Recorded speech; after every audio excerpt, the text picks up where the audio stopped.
my plan today is to just follow the same format as we have last few weeks, which is we'll cover some workshop discussion, and then last 30 minutes we'll just review the assignment that's due with you guys, so you can kind of review, remember the format for that. I think this week it's the character and setting analysis for your John passage.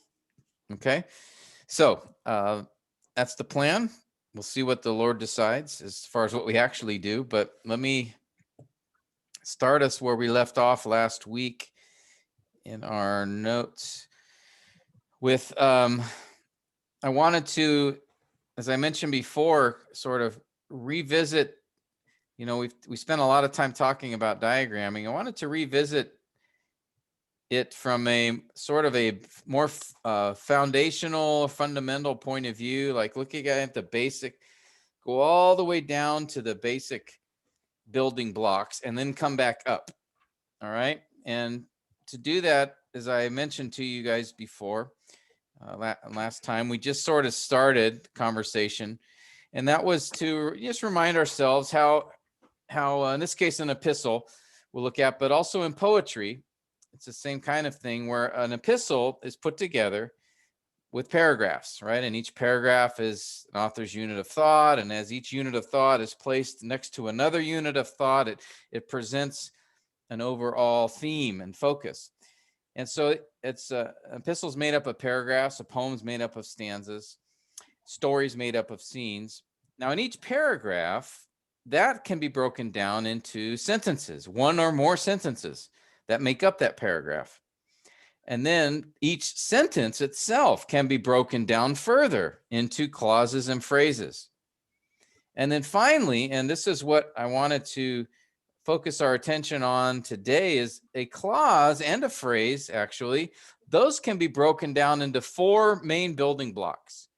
And it's these four building blocks that I think it's important that we can grasp these, because these building blocks represent really the fundamental grammatical features of the English language and many other languages, Greek as well. And that starts with the fact that a clause and a phrase are made up of these four building blocks: nouns, verbs, adjectives, and adverbs. And if we can understand what those are, they'll actually apply later, because later on, when we'll see that clauses and phrases act like adjectives and adverbs. And so then if we can understand the fundamental function of an adjective, an adverb, a verb, a noun, we really can then go from there and understand how clauses and phrases relate to each other within a particular sentence, and then how sentences relate to each other. And so I wanted to kind of go back to really the basics, the fundamentals. And as I said, these discussions we're dedicating to Sid, who loves this kind of thing. So this is really especially in his honor. We're going to talk about nouns and verbs, adjectives and adverbs today. Okay. Now, hopefully this will be a review, or maybe just a dusting off of some things that you've already studied and understand. But I think sometimes it's easy to either forget or not realize the significance of these particular parts of speech that make up, again, phrases and clauses in the language. So the building blocks of any phrase or clause, as I said, in English are nouns, verbs, adjectives, and adverbs. So let's just talk about, pull out my notes here.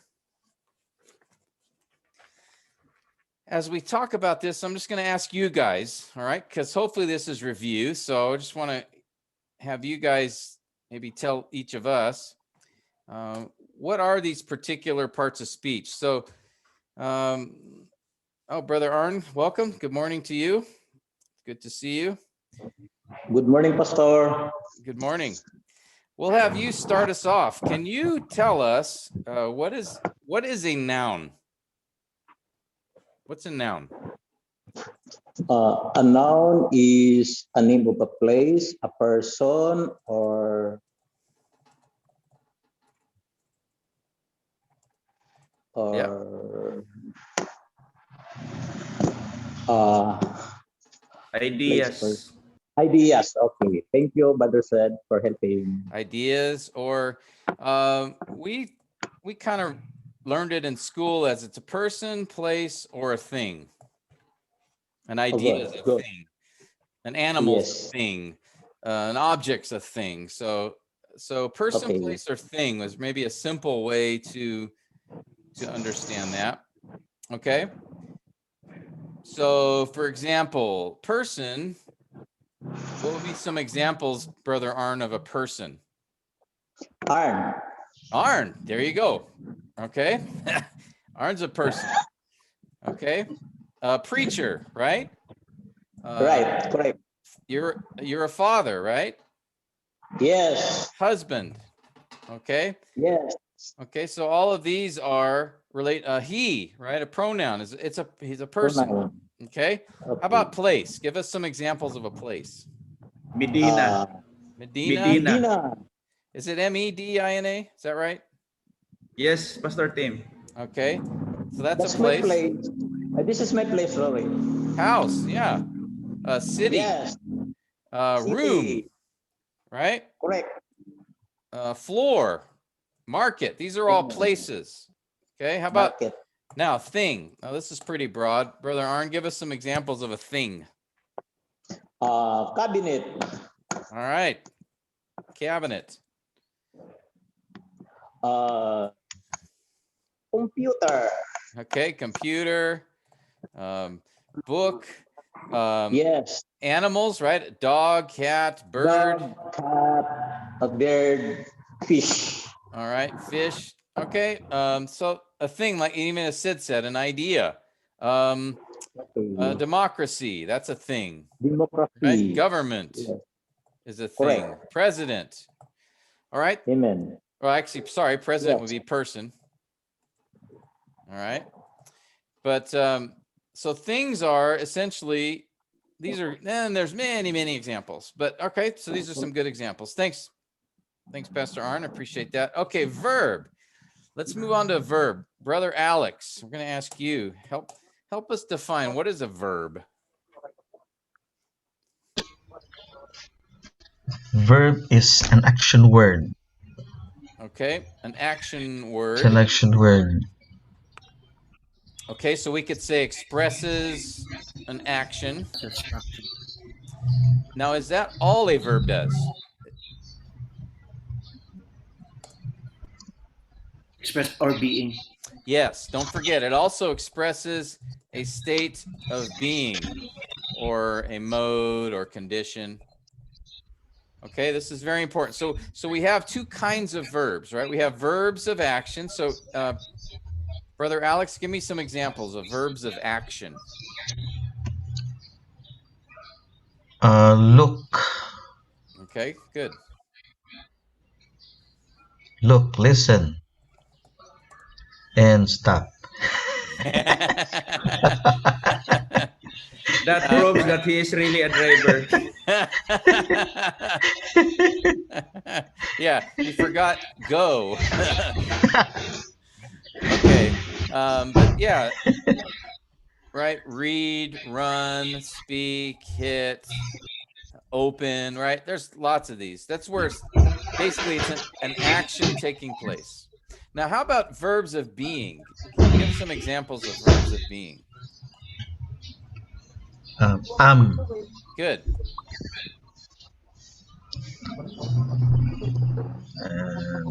Will. Okay, will be. We got it. Will's a helper. Be. Any others that come to your mind? I need help. No problem. Some other ones, guys, that come to your mind? Was, are, is, become, became. Okay. Okay, so this is really important that we understand there's these two kinds of verbs, because that'll help us out a little later when we talk about a sentence and the components of a sentence. So just keep in your mind, verbs they express an action or a state of being. Okay, that's simple definition. So I'm just looking for simple definitions here. So a noun, person, place, or thing. A verb, we'll just simplify that. Expresses an action or state of being. Okay? All right, good. Let's go to the next here. Adjective. Adjective. All right. I'm going to ask Pastor Allen for this one. Allen, can you give a simple definition of an adjective? An adjective modifies a noun. It's a modifier and usually modifies a noun. It is descriptive, describes.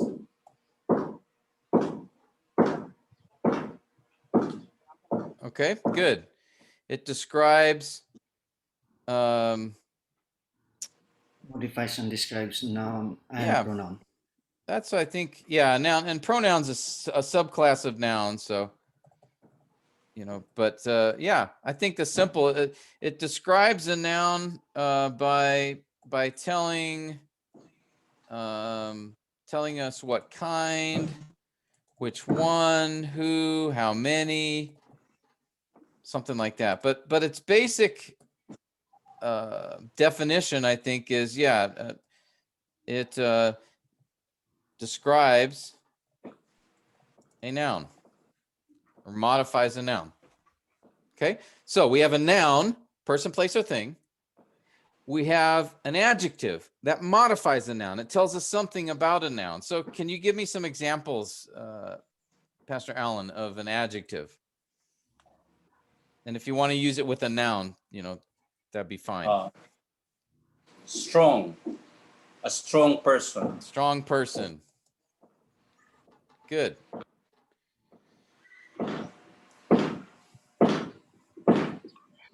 Any others come to your mind?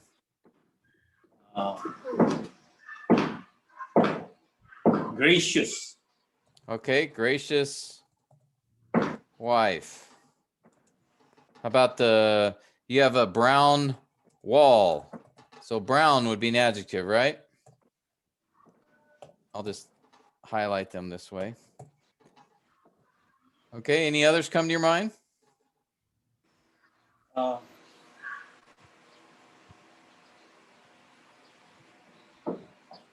Wise. Okay, wise preacher or wise pastor. How about three pictures? Or what is there? No, actually, you got more than that behind you there, right? 3 is an adjective, right? It's telling us something about the pictures. So it can be a number. It can be a color, brown. Okay. It can be an attribute like gracious or strong, wise. It can be another description like the, tall Long. player, long sermon. Okay. Striped shirts. Yeah. Pastor Allen's got a striped shirt on. So striped shirt. So again, these are all describing a noun. Okay. All right. So that's an adjective. And finally, Sid, I'll have you do this one. Sid, tell us, what is an adverb? Adverb are words modifying verb and another adverb. Okay, so they Modifying modify adjective, verb, and another adverb. Okay.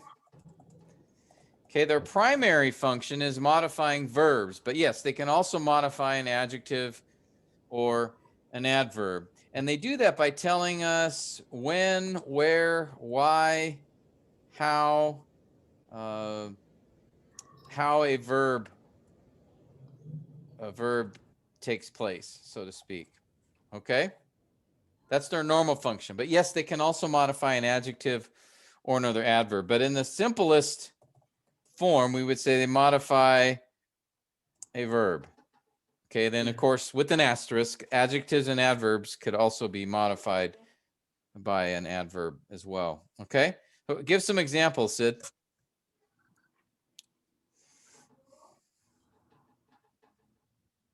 You're still mute. You're muted. Very beautiful. Okay, so beautiful in this case is actually an adjective. Adjective. Yes, adjective. Okay, but very modifies it. How about some verbs? Have some verb modifying verbs. Swiftly run. Run Okay. swiftly. So run swiftly. So that's describing how, right? How to run. How to run. Okay, what else? Respectfully submitted. Okay, respectfully, if I could spell, submitted. Okay, respectfully is describing how it was submitted. Any others that come to your mind?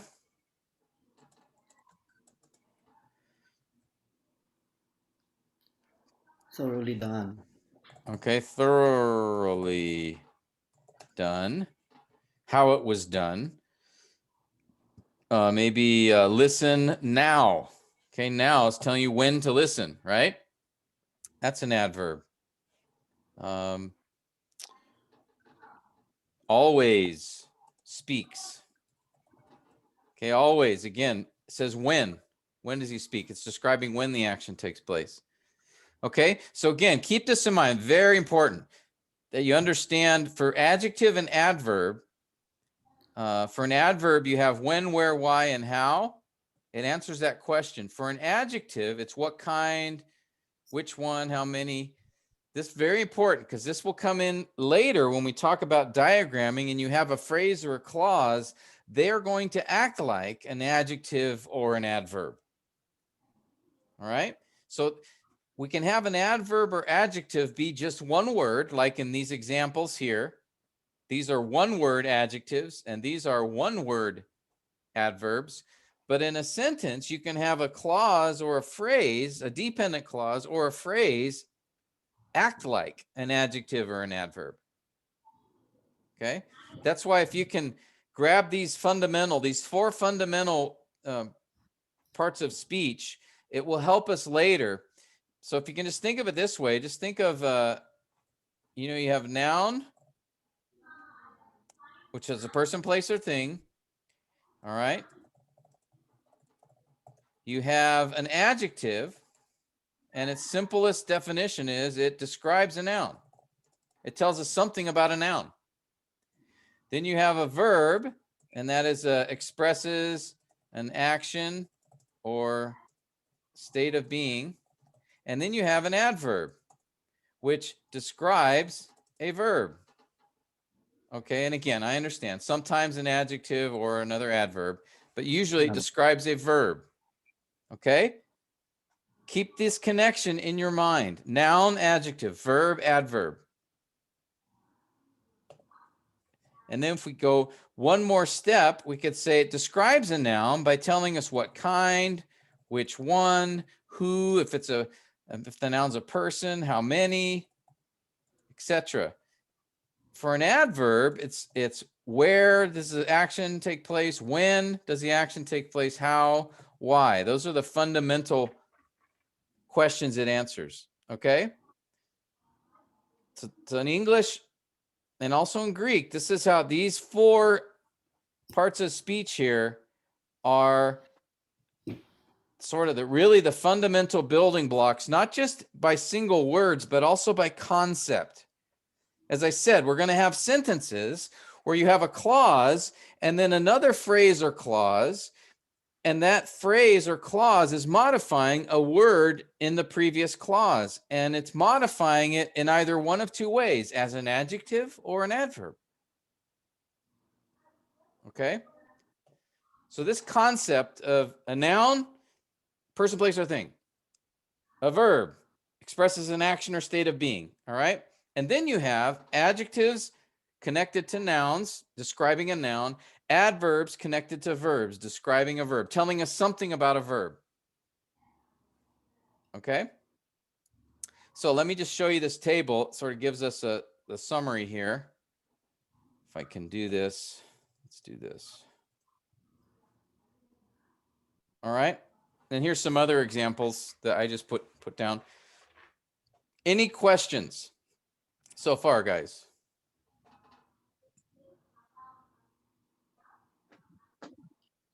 Okay, the four basic building blocks of the phrase or a clause are, James, tell us what they are. The four building blocks.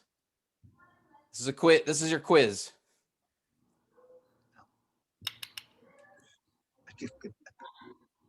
Oop, unmute yourself. What are the four building blocks? Noun, verb, adjective, and adverb. Okay. All right. Noun. Yeah, go ahead. Adjective. Noun. Yeah. What's a noun do? Adjective. Sorry, you cut out on me. Okay. Can you hear me okay? Not. Yeah.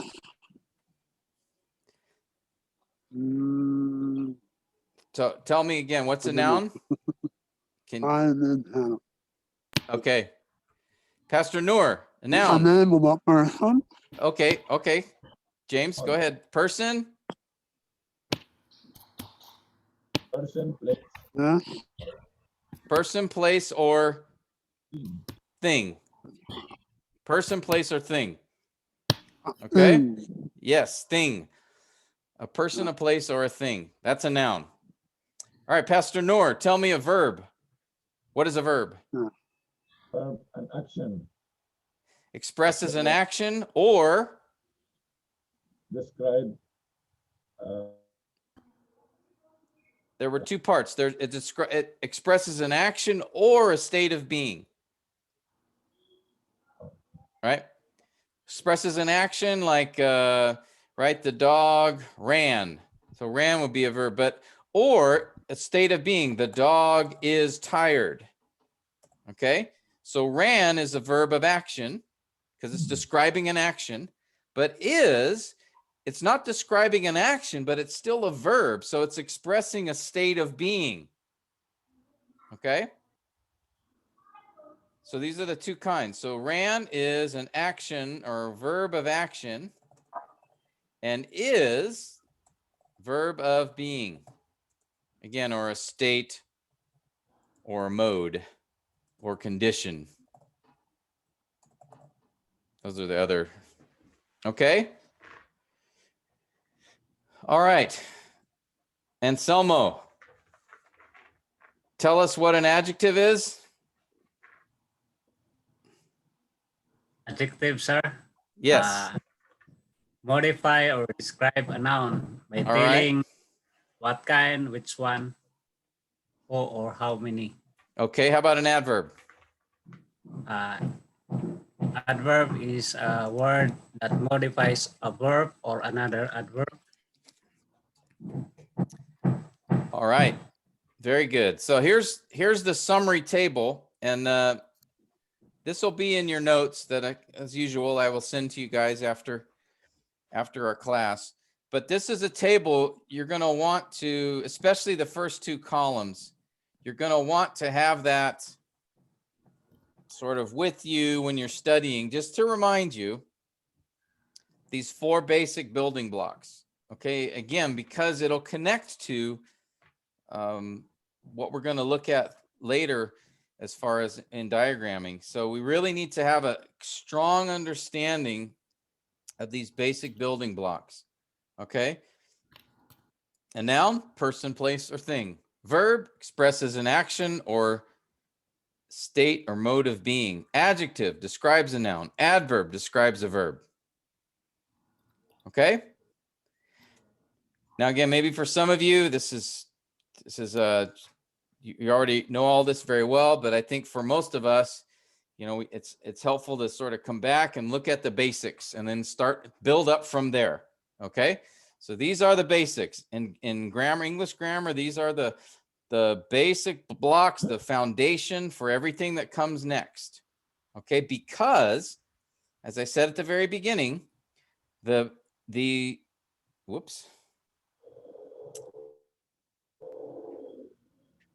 clauses are made up of nouns, verbs, adjectives, and adverbs. So you use those to make a clause, you know, or a phrase.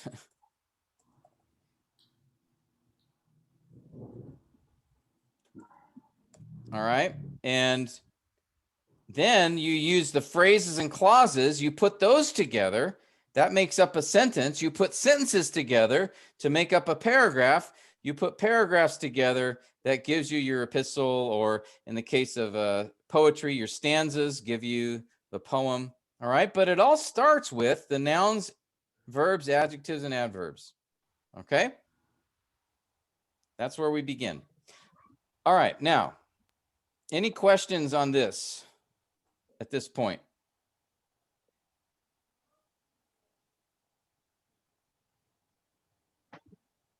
Okay. Pastor Tim, that might be called the ABCs of grammar. You could call this the ABCs of English grammar, or the NVAAs, noun, verb, adjective, adverb of English grammar. All right. But if you can understand how an adjective, what its function is, and an adverb and how it functions, this is really going to help you with diagramming. All right. So that's why I'm going back to this, the ABCs of English grammar, the foundation, because we're going to build up from there.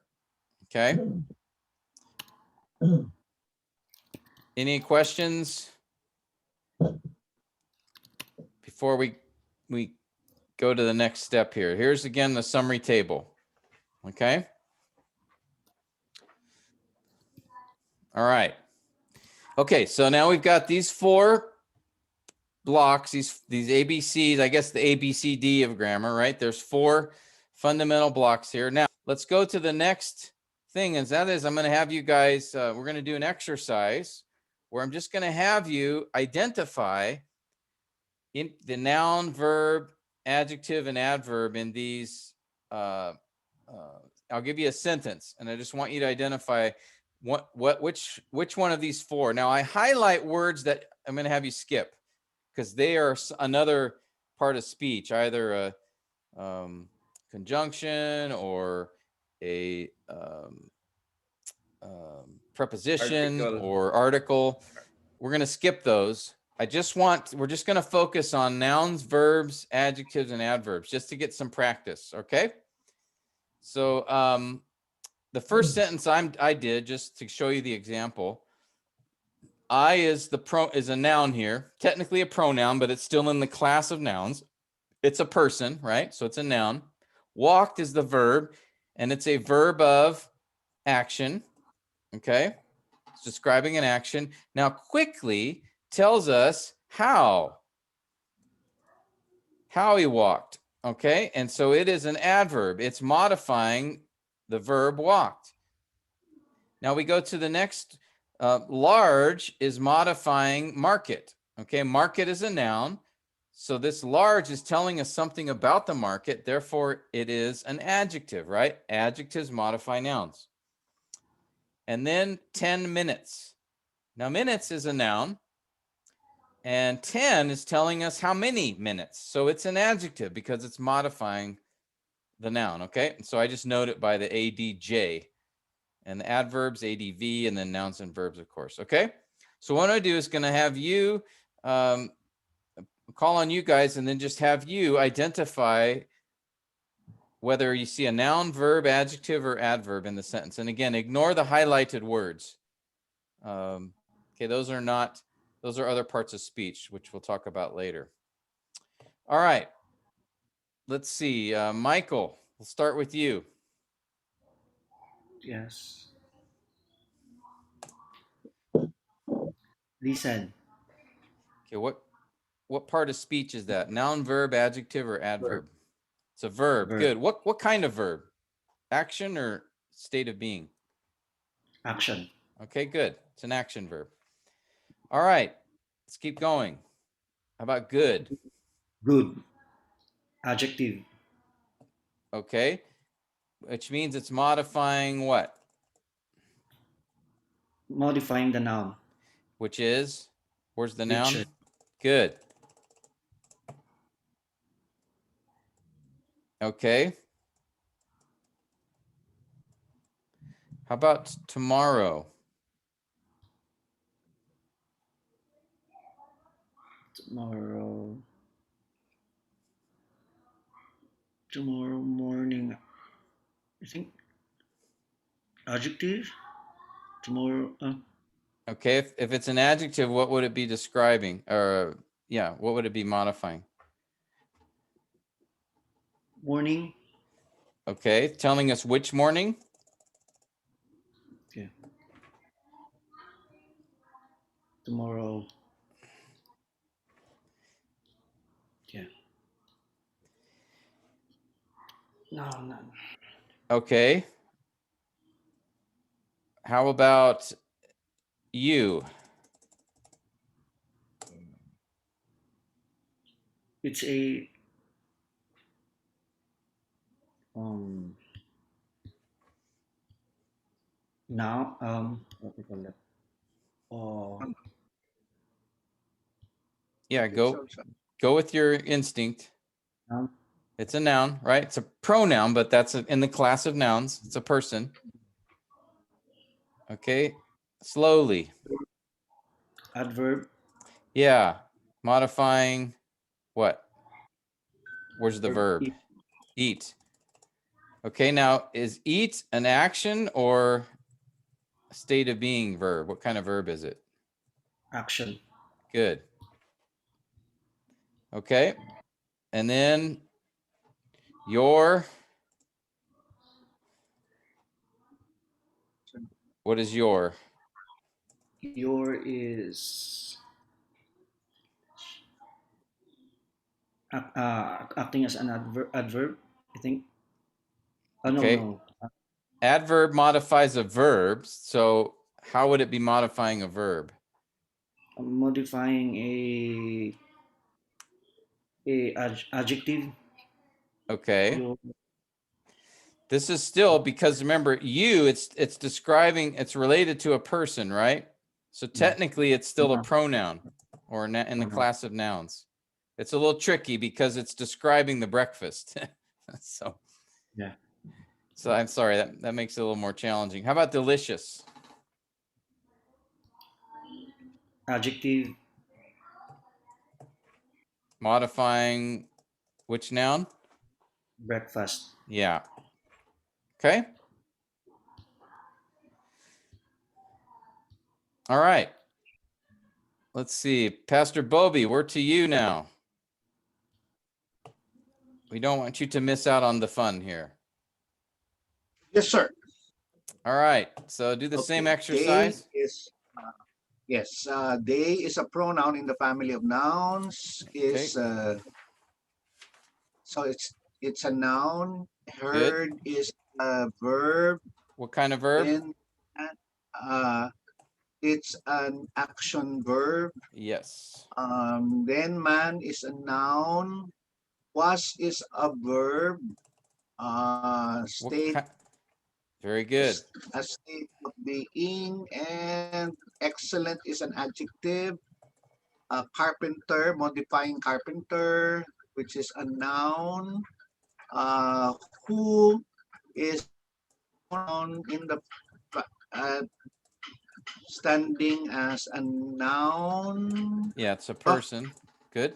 Yeah, and builds is the verb, What kind of verb? and all action. All is an adjective. Okay. What's it modifying? Uh, it's modifying furniture, and types. All types is an adjective. Types is an adjective. all types. It is modifying types, Okay, which means types is what? is a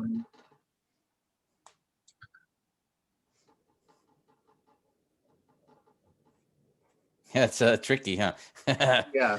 Uh-huh. Furniture is a noun. Furniture's a Well, noun. Yep. okay. Types is uh, how do you call that? No. It's also,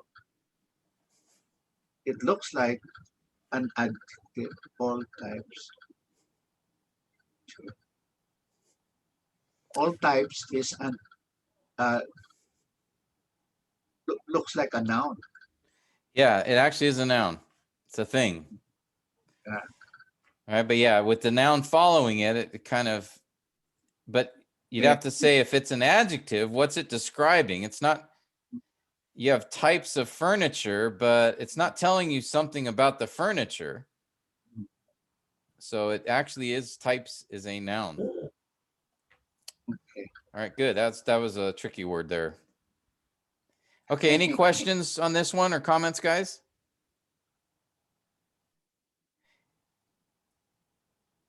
All right. And then let's go to this one and we'll come back to Anselmo. Why don't you take this one?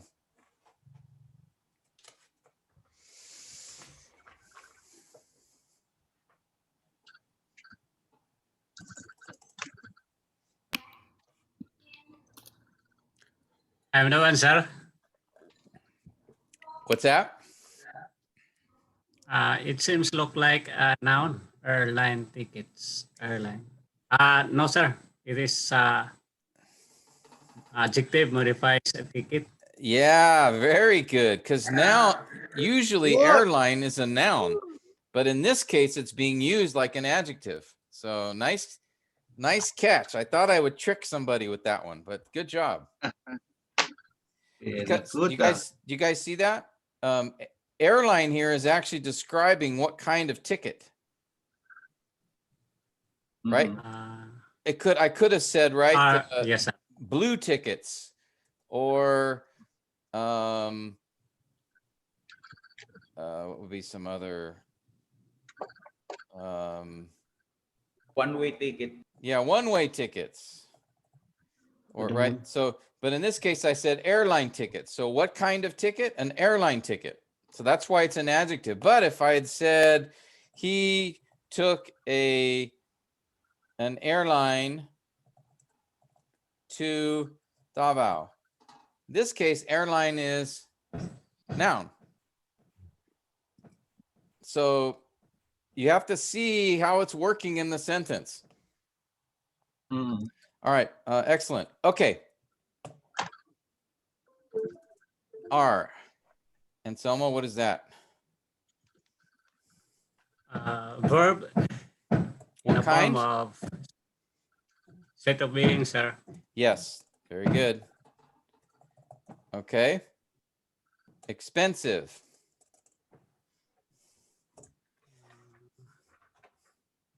Adverb, sir. I think adverb. Okay, if it's an adverb, what verb is it modifying? Are, sir. Okay, how is it modifying it then? Is it telling us why, where, when, or how? Expensive. Expensive. What is this word expensive describing? The ticket, sir. The tickets. Ticket is a noun. So expensive must be, see that? Adjective. Yeah. Okay, because it's describing the tickets. Yes, sir. Okay, and we'll find out later. We talked about this a long time ago, but we'll review again. This is actually called a predicate adjective because it's completing the sentence. But so its basic form though is an adjective because it's describing tickets. Okay. All right. You. Personal pronoun. Yeah. Noun, sir. It's a noun. Book. You book them. Book a ticket.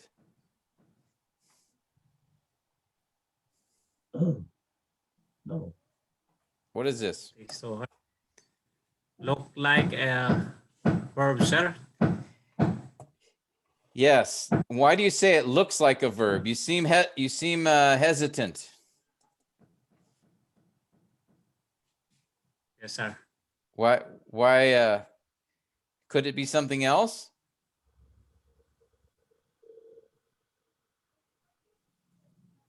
This is one of those English words, right? Where book can be a noun, right? The thing you read, or book can be a verb. To book a ticket means to purchase. Okay. Sir. So that's why, is that why this was a little difficult? Which word? Yeah. Don't you love English? I'm struggling, sir, in English.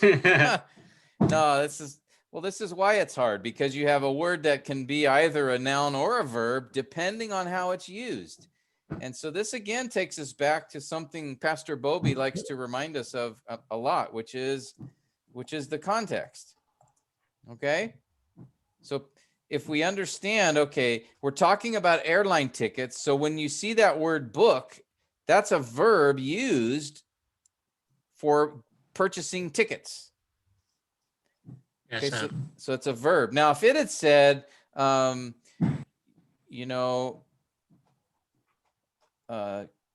you find me a book from the library? Okay, now we know it's being used as a noun. Okay, it depends on the words around it. That's what gives it the definition. Now, this is true, guys, in our word studies, right?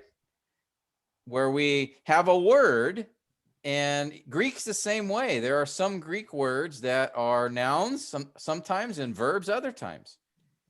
And so you have to look at the words around it to help you to define that particular word. So here we notice that one, it's talking about airline tickets. Okay, and so we know that word book can be used as a verb to purchase tickets. And then notice its position. It's right after the noun. So you book them. So normally you would have a verb following the noun in this case to describe a subject and a verb. All right, so look for the other clues. But okay, this was one of those difficult words. Okay, them. And Selma, what is them? Pronoun, sir. Noun. So it's a noun. And then late. Then late is adjective. Okay, what noun is it modifying then, if it's an adjective? It's an adverb. Book them late. I know, sir. It is an adverb, sir. Modify a book. Yes. Yeah. It tells us when they were booked. Okay. Yes, so it's sir. modifying book. So it's an adverb. All right. That was a challenging sentence, but good job. There were some Thank you, sir. difficult words there. And again, guys, don't feel shy or embarrassed or intimidated. Just do your best. We're all here trying to learn, and I want to try to help you. So if you're not sure, just take a guess, and it's okay. If you're wrong, then I'll ask you some questions to help you maybe see what the right answer is. But that was a good job, Selmo, on a hard sentence. Okay. Well, what I want to do now is let's go to a passage, a scripture, and do the same thing. Okay. Let's go to a verse, and we'll just pick. I'll pick a few verses out of Philemon. Passage there, Philemon 4-7, describing Paul's prayer for Philemon.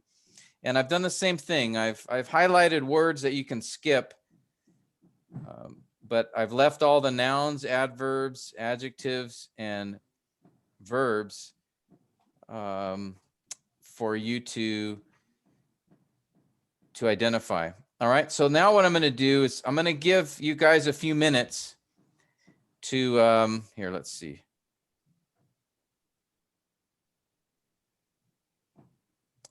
Take a look at these lines and see if you can identify them. I'll give you guys a few minutes so that you can prepare. So that way, when I call on you, you won't feel like you're under too much pressure. Okay. So you at least have a little time.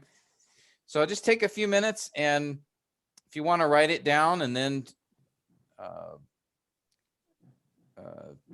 do it on a piece of paper, and then I'll call on you for that. But okay. So just take a couple minutes. I'm going to go get something to drink, and I'll be right back.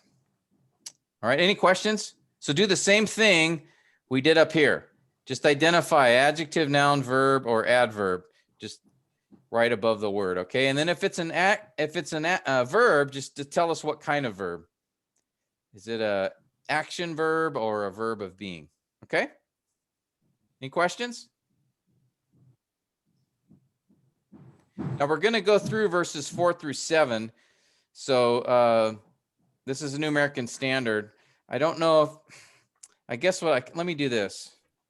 I'll make it closer so I can put the whole thing there. So that way you guys can see the whole. Pastor Tim, Yes, excuse sir. me, there's a when that is not highlighted. Verse 4. Verse 4. Yep. Thank you. All right.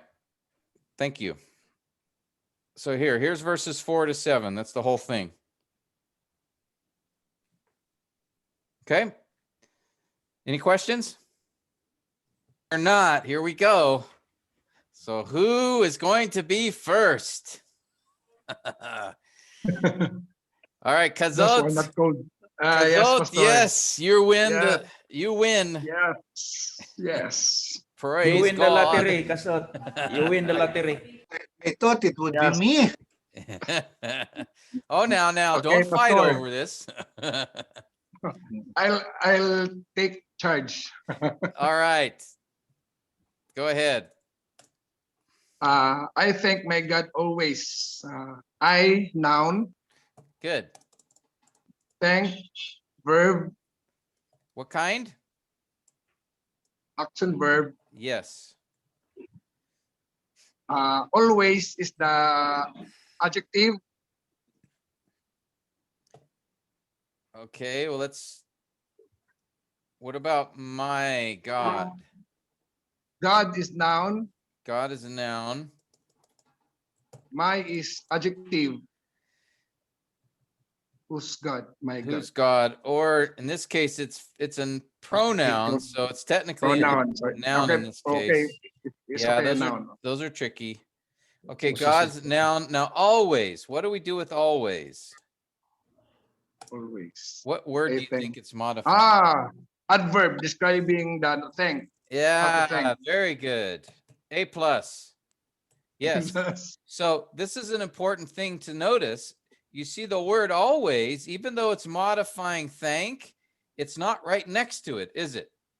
Yes, yes. Now, sometimes you may see I always thank. Okay. Okay. But in this case, the adverb is located a few words away. So that can happen sometimes. All right. All right. Okay. Very good. All right. When now I. Noun. Okay. Good. Remember. Verb. What kind? Action verb. Yes. Okay. It's describing an action, expressing an action. I remember you. You. Noun. Good. And then my prayers. My prayers. My prayers noun. Yeah. My is also noun. Yeah. Since it's called technically it's a possessive pronoun, but it's still in the noun family. It's a pronoun. Okay, good. We'll give you a break. Good job. You started us well. All right. Brother Arn, you are the next lottery winner. Let's go ahead. You can do verse 5 for us. I hear your love, faith you have, the Lord Jesus, all saints. I is first personal pronoun, refers to noun. Okay, good. Then here is a verb, action verb. Yes. Okay, good. Your is pronoun, personal, possessive pronoun. Yeah, it's possessive, but it's still in the pronoun family. Okay. Love is noun. Yes. Okay, end of the, we'll skip those. Faith. Faith is noun because follows the article. Okay, yes. Then you is noun. Yep. Have is state of being. Am I right? Say again. State of being. Okay, it's a verb. Well, have, if I have something, it's not describing me, it's something I'm doing, right? Right. So it's actually an action verb. Okay, for verbs of being, these are they are used to tell us the state of the subject. Okay. Okay, that's why I am, they were, he became. Okay, these are all verbs of being because they're going to tell us, they're going to describe the state of the subject. Verbs of action tell us the action the subject is doing or did. So in this case, have, if I have something, it is an action. Okay, it's not describing me, it's something I'm doing. In a sense, okay? Thank you. All right, have towards, okay, the Lord Jesus. So Lord Jesus here. Okay. Lord Jesus is, Lord is adjective, Jesus is noun. Am I right? Okay, yeah, Jesus is a noun, and Lord is really, yeah, you could take Noun. as an adjective or it's part of the noun. Noun. You know, that Okay. sometimes Lord Jesus is a reference like One. Jesus Christ, that both together are describing the person. So either way, I just say both of them are, you know, described as a noun, but technically, yeah, it'd be adjective and then noun. Okay. Thank Okay. you, Pastor. Okay, and then all saints, you're almost done. All is, I believe, is adjective because it describes how many saints. Am I right? You are right. Yes. Very good. Saints And is then, saints is noun, saints is a noun. plural. Okay. All right. Perfect. All right. Thank A you. plus. Good job. Anselmo, you're the next winner. So you can do verse 6. All right. And then Pastor Bobby is going to finish us in verse 7. So Wow. but I gave him a chance to don't be looking at verse 7, Pastor Bobby. Follow verse 6 right now. Don't work ahead. All right. Okay, Anselmo, go ahead. Personal pronoun I, noun. All right. Noun. Verb, pre. What kind? Action, sir, action. Yes, it's an action. Again, the subject's doing an action. It's not describing the subject at all. Okay, I pray, and then now you get all the tricky sentences, it looks like. What is this word sharing?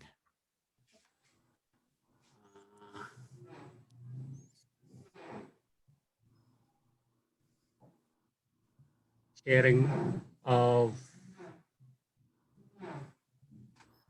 look like another adverb, sir. How adjective modifies a faith here. Okay, so let's work. So faith is a noun, right? Yes, sir. And your is a pronoun here, right? So it's Pronoun. also a noun. Yes. So the sharing, this is actually a noun. Noun. Yeah. It's That's in this sir. case, it's describing a thing. That's a gerund.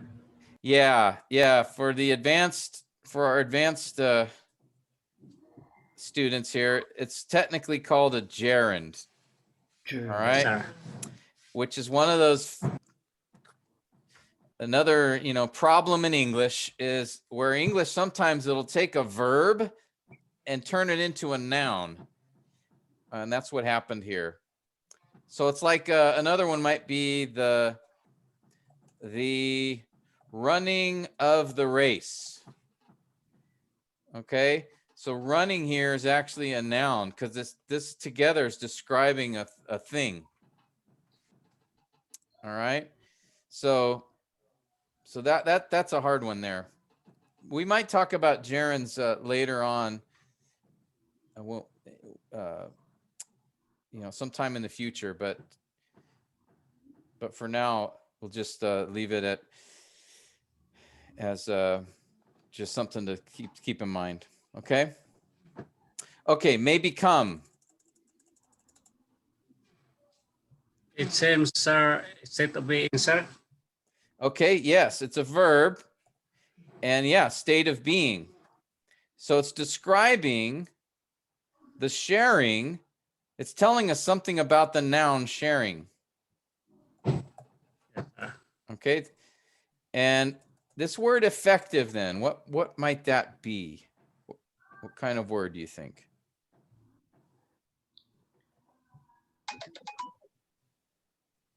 Look like a idea, sir. It look like a noun. It looks like a noun. Yeah. Okay. Now notice it's following this verb of being. Okay, so if we remember, if we have a subject and then a verb of being, then what's being described here is going to be an adjective or a noun. Now effective, what if I'd said this? The effective preacher. How is effective used here? As what? Adjective, sir. Yeah. Yeah, this This word is- effective actually is used as an adjective. It describes a noun. Yes. It's telling us something about the noun. So the sharing may become effective. Successful is the idea. Okay. So it's modifying sharing and it's an adjective. Yes, sir.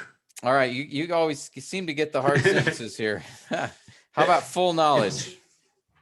Full, sir, is adjective. Okay. And it's modifying what noun? Knowledge. Yeah. How much knowledge? Okay. Good. Every good thing. Every good thing is the next. Every good thing. Every.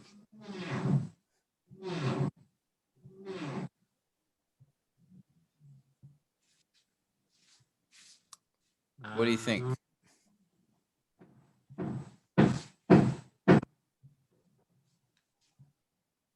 I'm not sure, sir. It seems an adjective again. Okay. And what would it be modifying if it's an adjective? Good thing, sir. Okay. So what is good? Yes, sir. How would you, is good a noun or an adjective or an adverb? Just think about it. What is this word good describing?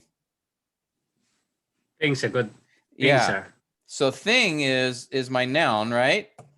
Yes. So yes, sir. good is, if good is modifying thing, what is it? What is good? Adjective. Yeah. So notice here's a special case where we have two adjectives, every and good, modifying the same noun. You see that?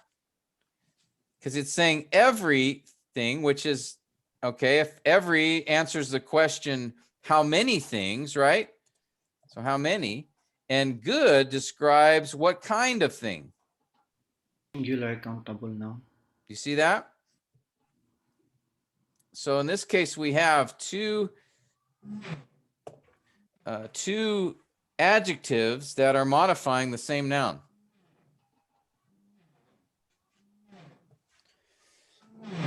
All right, you're almost done, Anselmo. Got just a few more here. Is there a state of being? Yes, it's a verb. It's a state of being.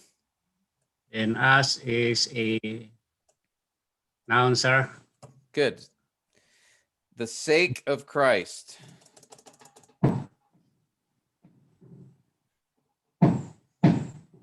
Sick is very tricky, sir. Is Look what? like a noun. Yeah, Look it's a noun. sir. You're right. And then And Christ. noun. 9. Noun. Yes, at last I finished. All right. Praise God. Good job. That was a difficult sentence.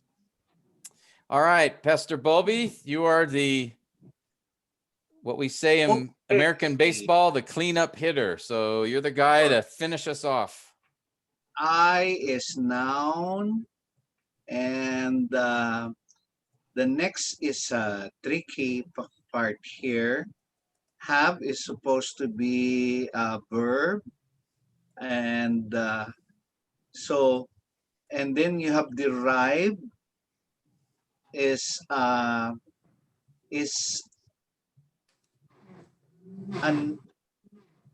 can that be used, Pastor Tim, as the verb, both of them? Yes. Yeah, Have derived is derived. the verb, and then have is what's called a It's a helper. helping verb. Oh, yeah, Yeah. helping verb. Okay. Yes. And what it does in this case is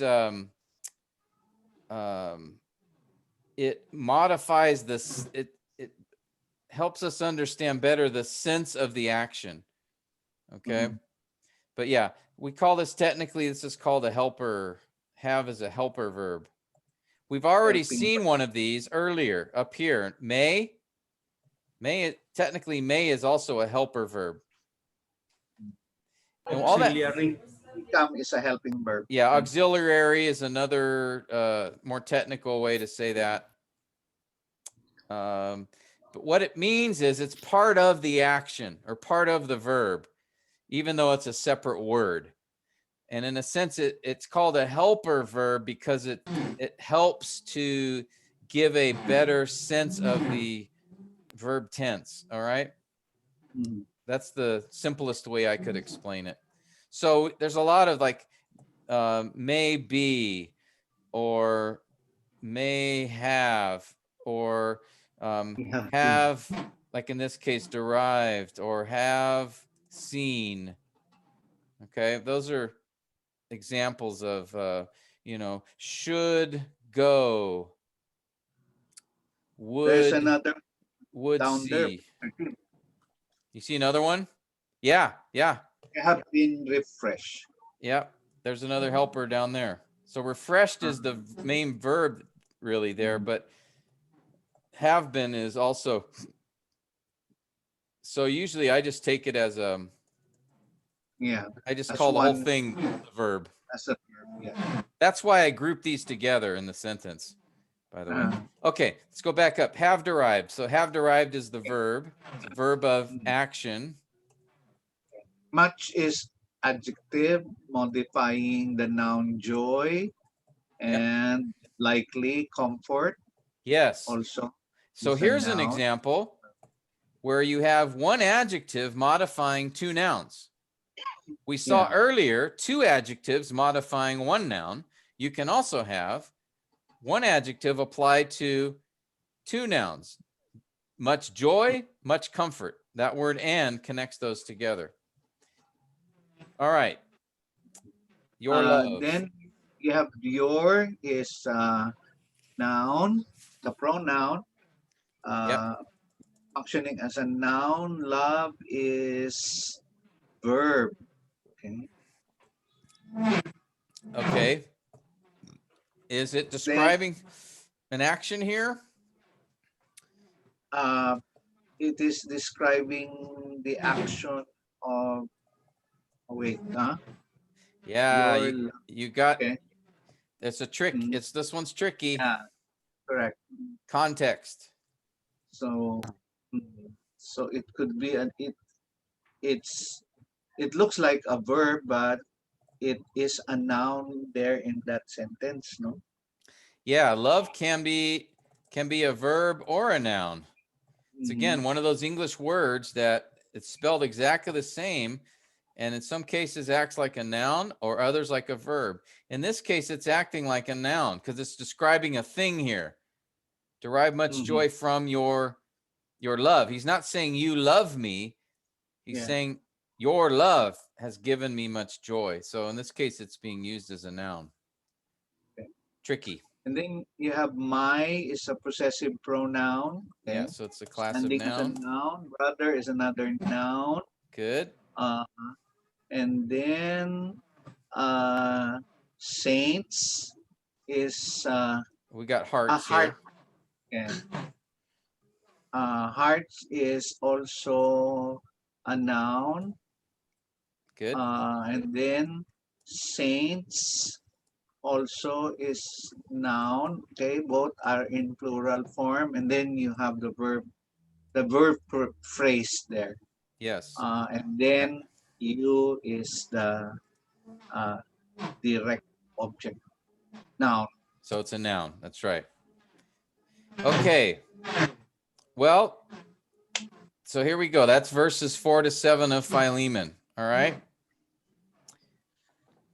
Okay. So there's a lot of those you guys could see right away. There's always a few that are more difficult, but most of the time you should be able to identify those words.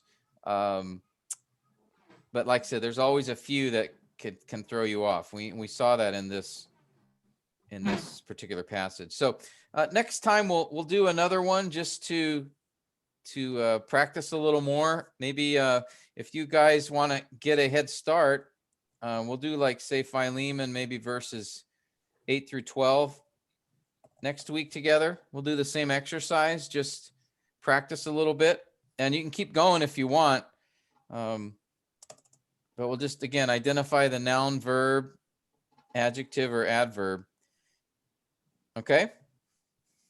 What I'd like to do now is take a few minutes and go over the assignment for this week. So we'll totally change gears so you can, we'll stop the nose bleeding here and just focus our attention on the assignment. But before we do that, I just want to make sure, are there any questions on what we covered here before we move on? Yeah, Pastor Noor? The word the sharing, it became a noun because of the it is describing it. Which word? Sorry? The sharing. Sharing. Oh, up here? Yeah, is it because of the it became a noun or not necessarily? Yeah, there are some here. Let's see. There are a class of words called verbals in English. And these are words that look like verbs, but don't act like verbs. Okay. So, and usually there's three kinds. There's participles, infinitives. Got some noise going on. You guys make sure you're muted in case it's coming from you. Okay, participles, infinitives, and gerunds. Participle is a verb plus ing at the end, and they act like adjectives or adverbs. Infinitive is the word to plus a verb. And they act like nouns, adjectives, or adverbs. I don't remember if we talked about infinitives at all yet. And gerunds is a verb plus ing, and they act like nouns. Okay? So you'll see a word like sharing, which looks like, right, it's a verb. It's the verb share plus ing. Okay?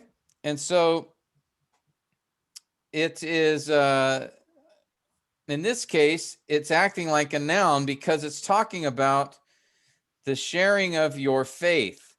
So it's a verbal in the sense that it's a verb here, but it's a verb that's not acting like a verb. All right. Now we don't see gerunds in Greek. Greek doesn't have them.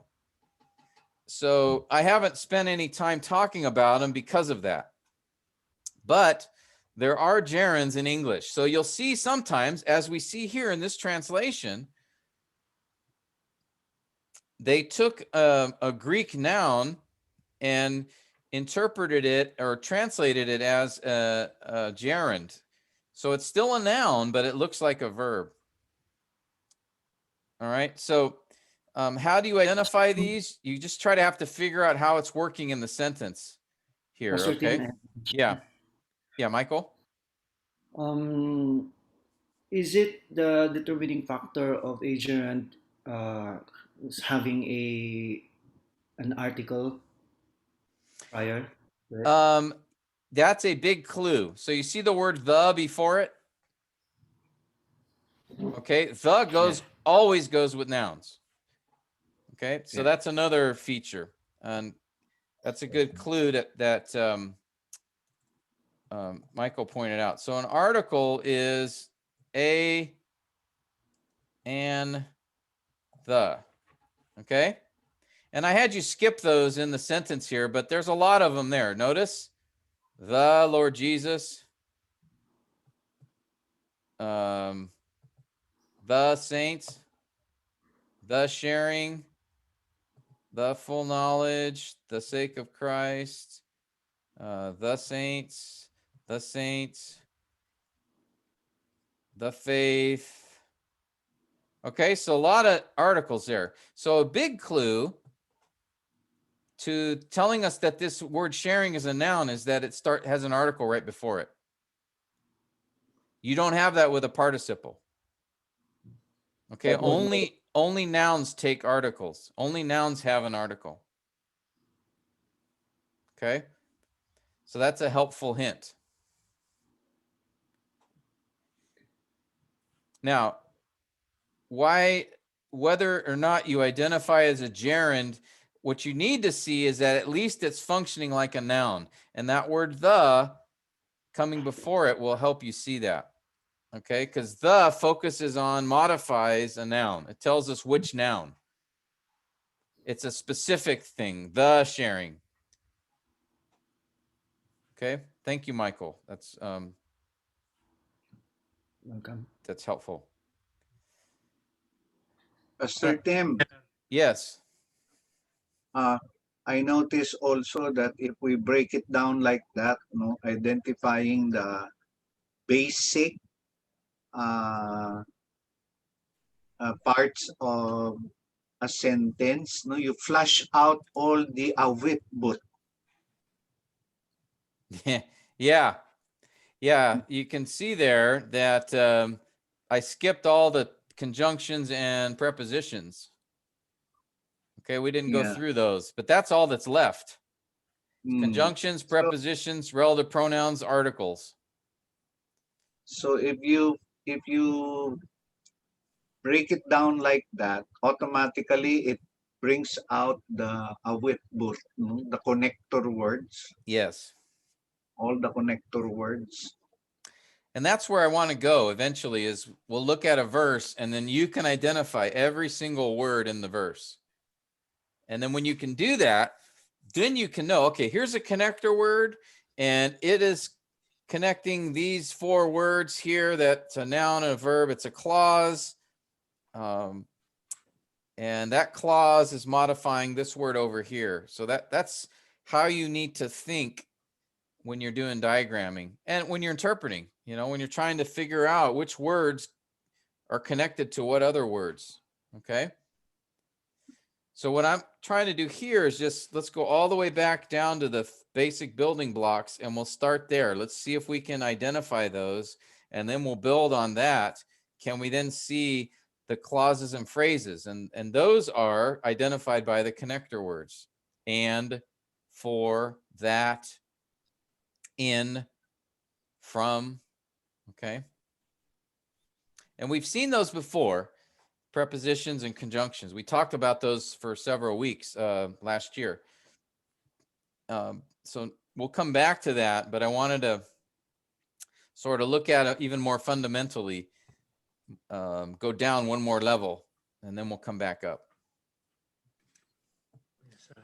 All right. Any other questions or? I have my question, sir. Can I Yes. insert? Yeah. If we find a sentence, sir, without the article, like for example, swimming is my passion. Here in this sentence, if without the word the, directly, yes. Okay. So here's your sentence. So without the article. Yeah, there's no Yes, sir. article here before swimming, but we know in this sentence we have a verb here, right? We have a verb and we have a Yes, sir. noun. Okay. Every sentence has a subject, correct? Yes, sir. Subjects are always nouns. So we know this is a noun because it's a subject. It's the one doing, so to speak, in this case, the thing being described, right? You use is, so that's a verb of being. But so we know that. Go ahead. Sorry. We defined noun as a person or a thing. Yes. So swimming can be a thing. And it is a thing in this sentence because it's the subject of the sentence. Subjects are always nouns. Okay. Yes, sir. Thank you, sir. But we say, Great example. Yeah. Anselmo, go Swimming ahead. here is a gerund. Yes, it's a gerund. You're exactly right. Because, right, we have swim, which is a verb, plus ing. And in this case, it's the subject of the sentence, so it has to be a noun. Pastor Tim, Yeah. how about if it is reversed? My passion is swimming. Okay, I was just going to do that. So glad you brought this up. All right, so here in this case, you have passion as the subject. The verb is. Now you have swimming.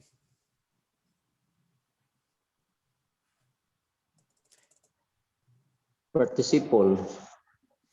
It might look like that. but Okay. it is a noun again. Okay. It's a noun here because it's describing passion. Sorry. All right, it's telling us something about passion. Now, if it had said, if swimming was going to be a participle, it'd be something like this: he jumped into the pool, swimming as fast as he could. Now, here, swimming is acting like it has more of a verbal idea. It's not a noun in this case because it's describing as he jumped in the pool, then what he did next. And here, so here it's more of a, and notice it's being modified by adverb here. There's no article, so it's not a gerund necessarily.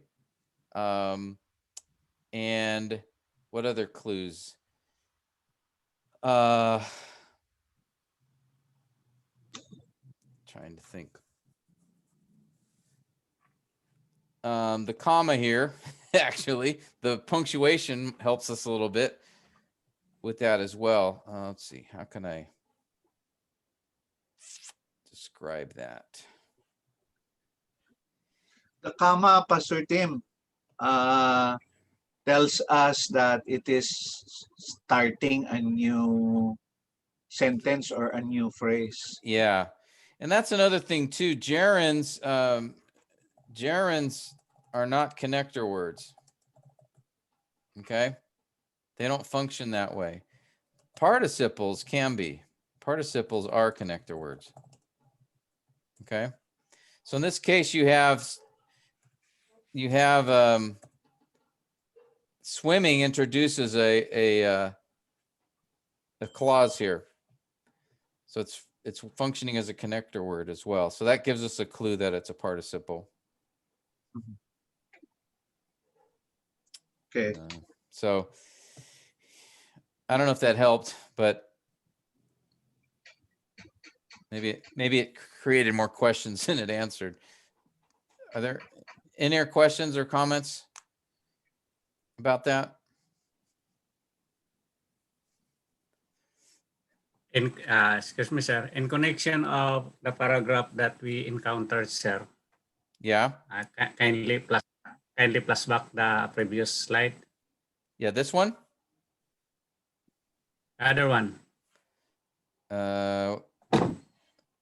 That's word sharing, sir. Go back to sharing. Sharing, yeah, right here. How about if sharing of your faith may become effective? Still, gerund, sir. Yeah, sharing is a gerund. Without the article. Oh, if it's yeah, because it's I pray sharing of your faith. Yeah, I just wouldn't, you'd have the article here.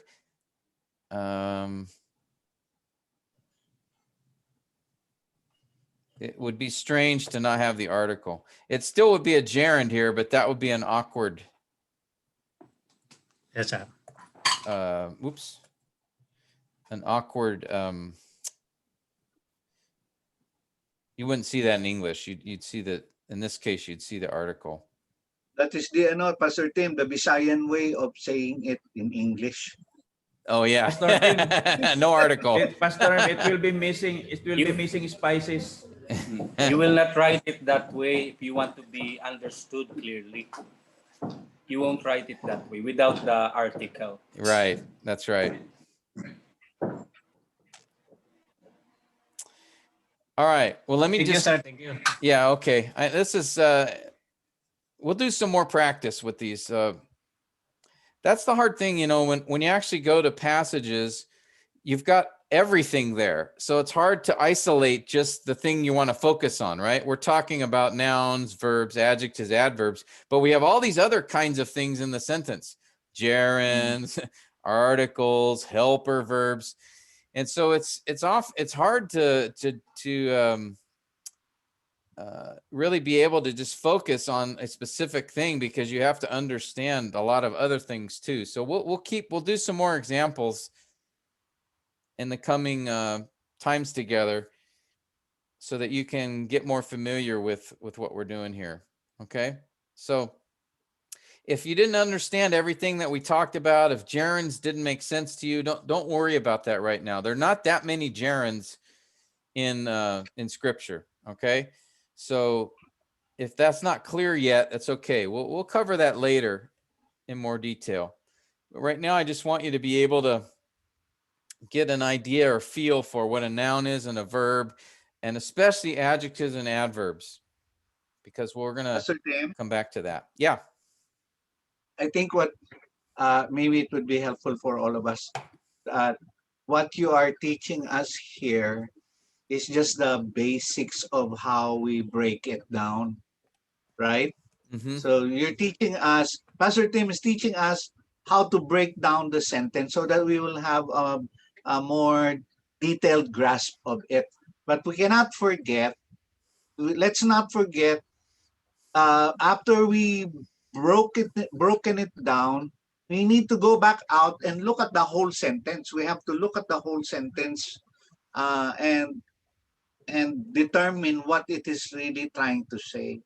Okay, so if that will be helpful. Okay, so sometimes we might get so focused on the details and then we lose the whole point because we're so focused on one word or one phrase. We need to always go back out and look at the entirety of it. Yes. Mhm. Yeah, that's a good point. And that's why we started on sort of broader, earlier, a couple months ago, we were looking at the connector words and phrases and clauses. So those are the bigger pieces. And so what I wanted to do today was just sort of, okay, let's take those bigger pieces and look at each of the little parts to it. And then we're going to go back to the bigger pieces. Okay, but you have to see both. Like Pastor Bobby said, we need to see the big pieces and the small pieces. We need to, even as we spent a lot of time in the past, talking about paragraphs and just literary context and understanding the author's flow of thought. And that's even a bigger piece, right? That's at the paragraph level.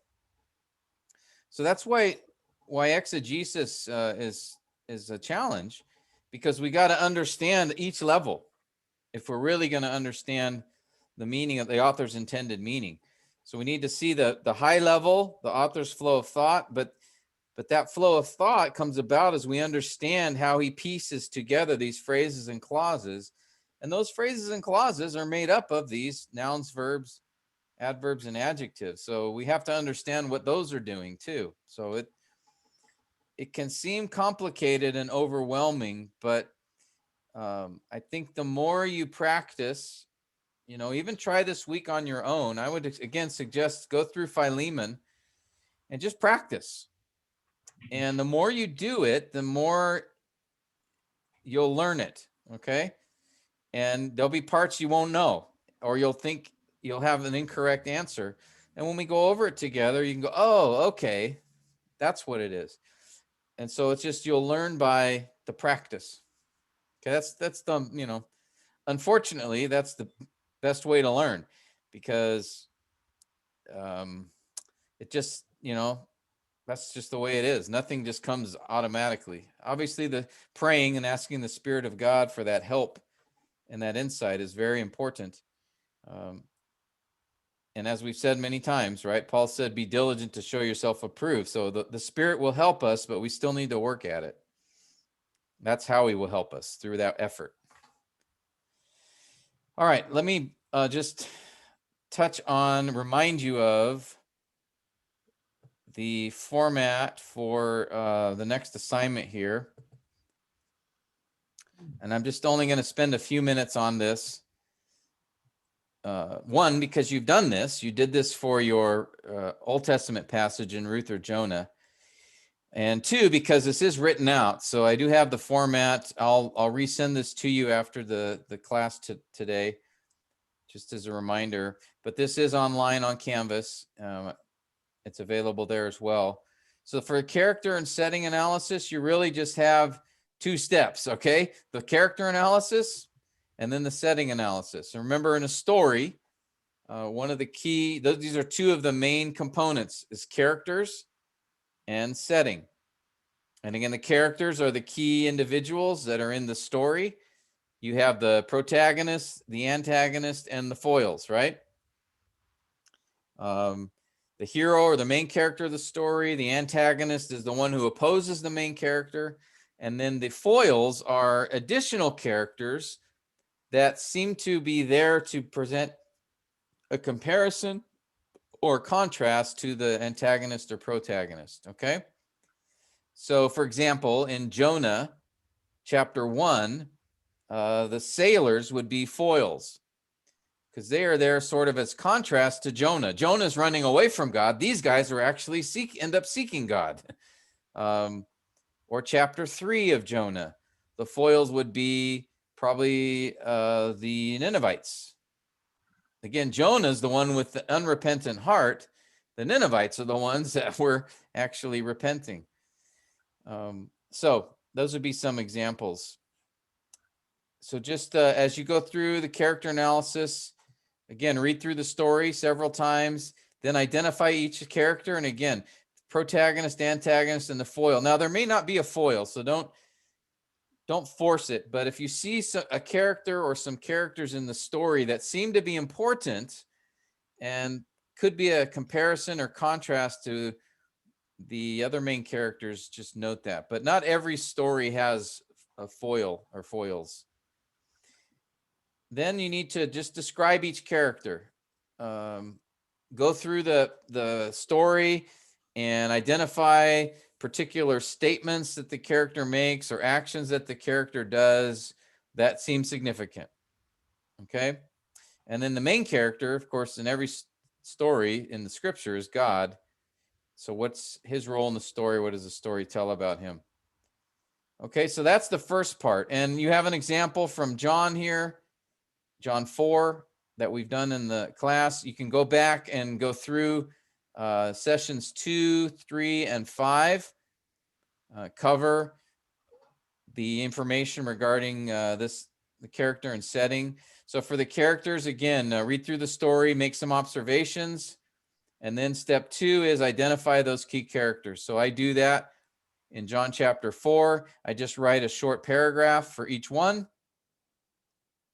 Okay, and then in step 3, I go back and examine what each character said, what they did, what seems significant.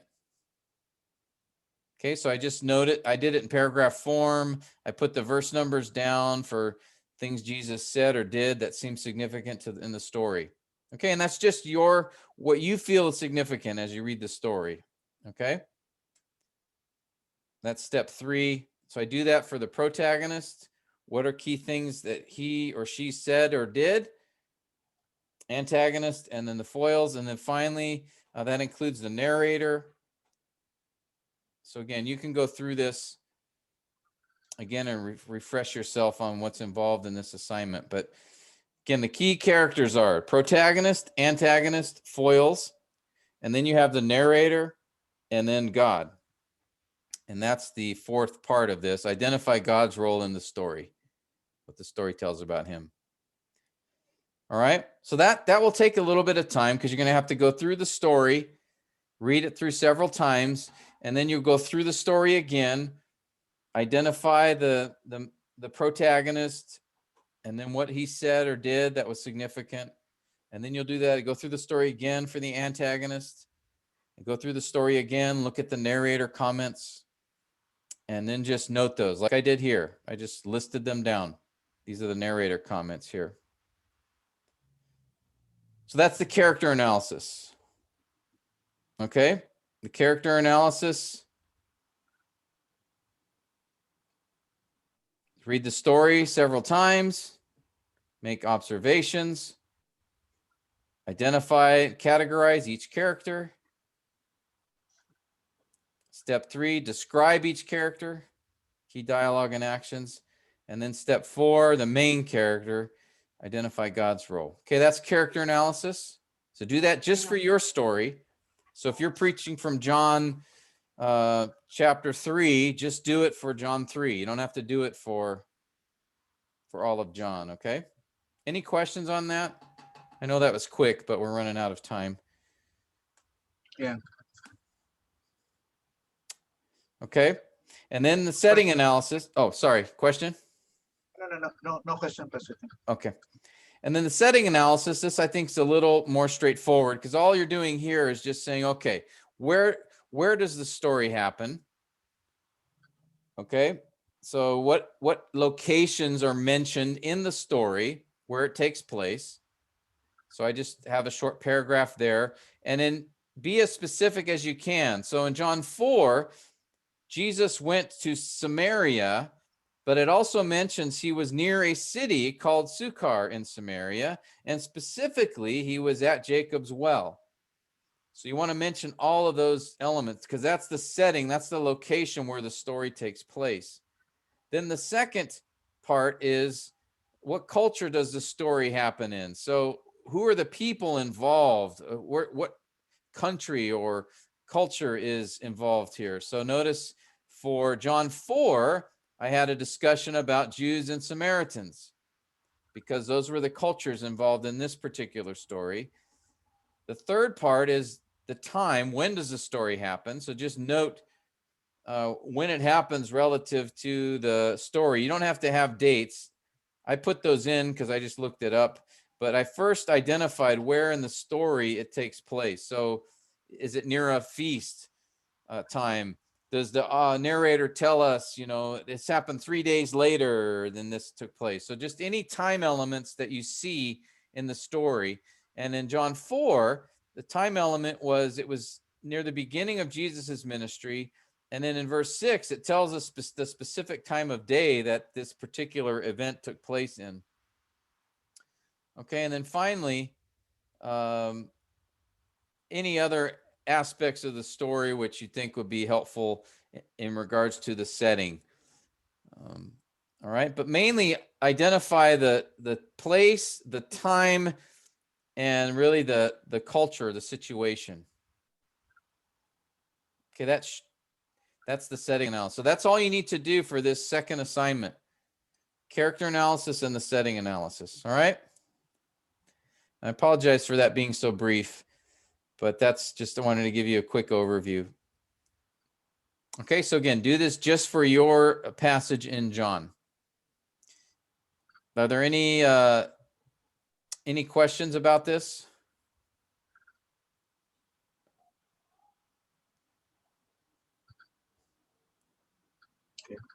Okay, I'll take No that questions. I'll If take there that are- as you're done. Yeah. If there are any questions, we can ask you directly. Yes, of course. We can send you a message, right? Yep. Okay. That would be perfectly fine. Okay. Pastor Well, Tim, yes, sir. just before we end, Carmen called me to ask you to ask Tina to take a